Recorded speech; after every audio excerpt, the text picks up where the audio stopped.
पदम मंत्रमूलम गुरुर्वाक्यम गुरुदादीकेवलम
देवता में महादेव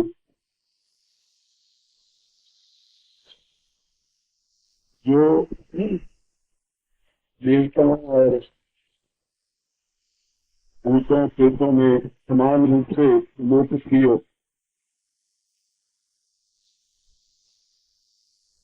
पूर्णतः घोर ग्रस्त होते हुए भी योगी राज जटाजूट त्रिनेत्र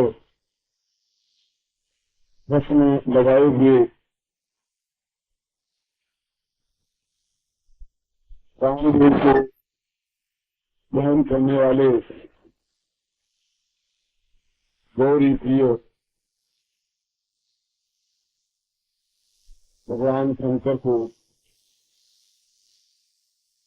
मैं आत्मक साधकों की तरफ से भी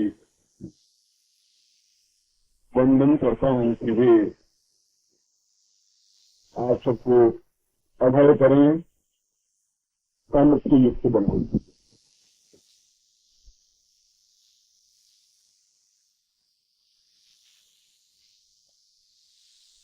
सही अर्थों में देखा जाए तो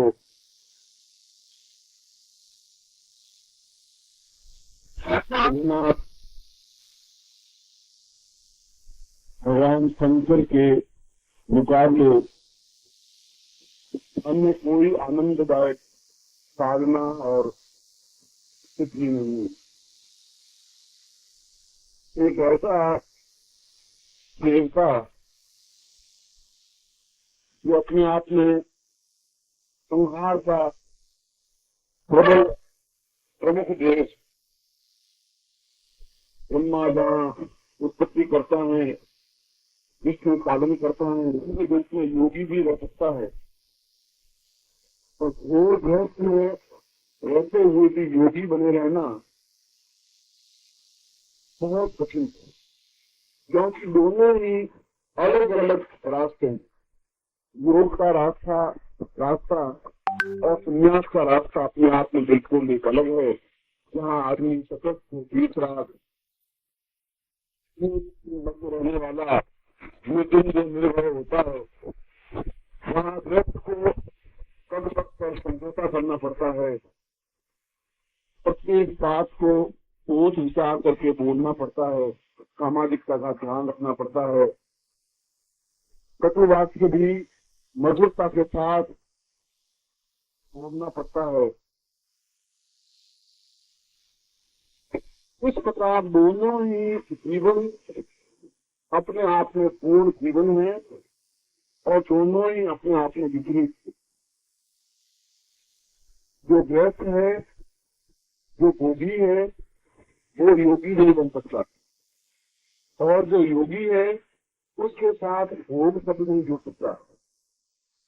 तो भगवान शंकर एक ऐसे महायोगी हैं, योगीश्वर हैं, योगी राज हैं कि जो पूर्णतः व्यस्त हैं, पार्वती के समान पति हैं, गणेश और कार्तिक के समान के पुत्र हैं, कैलाश उनका निवास स्थान है, देवताओं के लिए आराध्य है, पूज्य है। और सूर्यग्रस्त हर क्षण गिरिजा को साथ रखने वाले संसार के निवासी हैं, योगी हैं, भस्म लगाई हुई है, स्पर्श उनके सारे शरीर पर आभूषणों की तरह उस चेतन का साथ है और अपने आप में निर्गुण है, निर्मुक्त है, निर्विचारणी है। और उन दोनों ही रूपों को समान रूप से निभा सकने वाले भगवान शंकर के मुकाबले का अन्य कोई देवता और अन्य कोई दिव्य बनी नहीं। केवल एकमात्र महादेव ही ऐसे देवता हैं जो दोनों ही रूपों में समान प्रिय हैं। योगियों के लिए भी आराध्य हैं, गृहस्थों के लिए भी आराध्य। गले में उनके जहर है तो सिर पर उनके पति पावनी गंगा निरंतर प्रवाहमान। गिरजा को साथ लिए हुए हैं, संतान में विचरण कर रहे। पूर्णतः मित्रवान है, भूत पेटों के साथ उनका विचरण है। संतान स्वा पीड़ा स्मर हर पिता का स्वयं। संतान जिनका पूजा करो, सहचर पिता का भूत लोग पिता जिनके सहचर हैं। और ऐसे ही योगीश्वर विश्व बने भगवान शंकर एक छोटे से वाक्य से, एक छोटे से शब्द से, एक बार प्यार के साथ, प्रेम के साथ, मधुरता और आत्मीयता के साथ पूरे भक्ति रस में डूब करके हर हर महादेव अगर बोला जाए तो ऐसा प्रतीत होता है कि जैसे चारों तरफ गंगा कल कल करती हुई बहने लगी है, पुष्प खिल उठे हैं, एक वातावरण अत्यधिक मधुर और एक स्नेहयुक्त बन गया है। ऐसे वैद्यराज महादेव की स्थापना कौन होगा, कौन चाहेगा कि उनसे अलग रहे, क्योंकि वे सभी दृष्टियों से पूर्ण है। सुंदर स्वरूप है, आकर्षक है, योगी है, साधु है, सन्यासी है, गृहस्थ है, भूत देवताओं के साथ में है, देवताओं के आराध्य हैं। और इसमें औधोगामी भक्तों पर इतने प्रसन्न होने वाले कि रावण को कई लोग के विजयी बना दिया। सोने की लंका देने में समर्थ भस्मासुर को इतना अमोघ वरदान कि जिसके सिर पर भी हाथ रख ले भस्म हो जाए। और जब समुद्र मंथन हुआ तो उसमें से 14 रत्न निकले श्री गंगा विश्व भारुणी अमीतन कबरात कल्पद्रुम सती धेनु धनु मनमंतरी मणि बाग। और वे सारे रत्न देवताओं और दैत्यों ने आपस में बांट ली। लक्ष्मी विष्णु के पास चली गई, ऐरावत इंद्र के पास चला गया, मणि वासुकी के पास चली गई। केवल बच गया जहर, भयंकर विष, तीक्ष्ण, जिसमें सृष्टि जम नहीं सके। अगर धरती पर गिर जाए तो धरती फट जाए। उस जहर को आकाश में लेने में मना कर दिया। विषय उससे कांप उठी, पृथ्वी सरफराने लगी कि अगर मेरे ऊपर अगर ये जहर गिर गया तो समाप्त हो जाऊंगी। देवता घबरा उठे कि इस जहर को कौन संभालेगा। देख के लेने से विश्व हटने लगे। ऐसे समय केवल और केवल एकमात्र भगवान शंकर थे, उन्होंने आगे बढ़कर जहर को भी अपने गले में, अपने शरीर में लेने की क्षमता पैदा कर। और उस जहर को, इतना तीव्र जहर कि जो ही उन्होंने गले में डाला तो गिरिजा ने देखा, पार्वती ने देखा, खुजली या पेट में चला गया जहर, सारा अंदर का सारा भाग गला को खाक कर देगा। और दौड़ करके उन्होंने गले पर हाथ रख के गले को पकड़, उनका क्या करेगा। यह इतना तीव्र जहर आप, और सबसे बड़ा जहर उनके कंठ में ही समाहित हो गया और उनका नाम पड़ गया नीलकंठ। क्योंकि जहर के प्रभाव से उनका सारा कंठ नीला हो गया।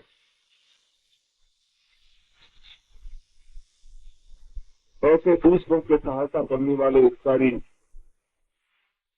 जिन्होंने कभी अपनी चिंता ही नहीं की, अपने पास कुछ है वो बात की उन्हें परवाह ही नहीं। मोक्ष पटवांगम कर्पूर मधुम बस में पड़ेगा, मेरे पास तो चाहिए क्या, मेरे पास कुछ चाहिए, एक बंदी चाहिए, एक स्वर्ण सर्प चाहिए और सीता बसमा लेकर और शरीर पर लगाने के लिए इंसान की रात चाहिए।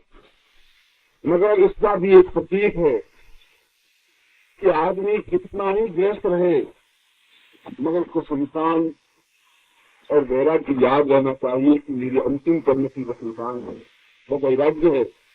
यह सब कुछ मैं जो देख रहा हूँ, राग रंग मौज मस्ती आनंद वैभव, ये सब कुछ वहां जाके समाप्त होने वाला है। क्योंकि कैलाश से लगा करके संतान तक की यात्रा वह महादेव की यात्रा नहीं है, एक जीवन की यात्रा। जो जीवन हमने व्यक्त कहा के गर्भ से जन्म लिया है, इस जीवन में हमने वैभव देखा है, उस जीवन की परिणति तो एक फसल में है जो मुट्ठी भर रात में है, जो कि ललाट पर लगाने के लिए काम। यह एक यात्रा, एक प्रयाण है जीवन के असर से लगा सके इसी तक। वहां से हमारा जीवन प्रारंभ होता है और हमें कहाँ पहुंचना है यह एक इतिहास है, एक मानव का एक लेख है जिसको समझने की जरूरत। यह समझने की जरूरत है कि यदि हमें आनंद मग्न रहना है तो समाज के उस जहर को भी अपने गले में पकाना पड़ेगा। क्योंकि उस जहर को अगर पकाने की क्षमता नहीं है तो समाज में हम सही दृष्टि से जीवित नहीं रखते हैं।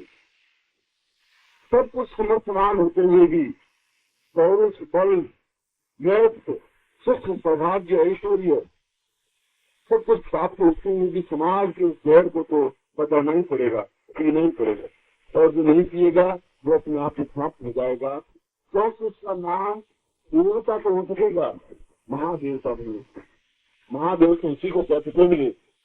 मनुष्य में भी वो मनुष्य बन सकेगा, महामानव होगा जो समाज के जहर को अपने गले में रख सके, पता और पताने के बाद भी गंगा के समान पवित्र बना रहे, सिर पर गंगा को धारण कर सके, मलिन नहीं बने, उस समाज की विसंगतियों में अपने आप को विसंगत नहीं बना दे, समाज के गंदगियों में अपने आप को गंदा नहीं बना दे, समाज की गालियों में स्वयं की गालियां देने वाला नहीं बन जाए, कल कल करती हुई भगवती भागीरथी के समान अपने आप को पवित्र और विधि बना सके। इस बात को महसूस कर सके कि मेरा सुंदर देह चित्र लगाने के काबिल नहीं, यह तो संतान की भस्म लगाने के काबिल, क्योंकि आखिर चित्र लगाने वाला भी उसी भस्म में परिणित होगा और भस्म लगाने वाला भी उसी भस्म में परिणित होगा। भस्म लगाने वाला तो शायद बच जाए, पवित्र और सुगंधित पुष्प गले में धारण करने वाला शायद नहीं बच पाए, क्योंकि अंतिम परिणति वही है। और हमारे जीवन का श्रृंगार आभूषण स्वर्ण नहीं है, पुष्प भी नहीं है, स्वर्ग है। समाज के वे दूषित भयंकर विश्व भर षड्यंत्र हैं जो पद पद पर हमें रचने के लिए आतुर हैं, हर क्षण हमें काटने के लिए, हमें समाप्त करने के लिए। नमस्कार। अगर आप सद्गुरुदेव डॉक्टर नारायण दत्त श्रीमाली जी के दीक्षित हैं या फिर आपके पास उनसे जुड़े हुए कोई भी अनुभव है तो नीचे दिए गए हुए नंबर पर वीरल पटेल जी को मैसेज कीजिए या फिर फ़ोन कॉल कीजिए और अपने अनुभव ज़रूर शेयर कीजिए। डॉक्टर नारायण दत्त श्रीमाली जी की आत्मकथा का संकलन करने में मदद करें। धन्यवाद।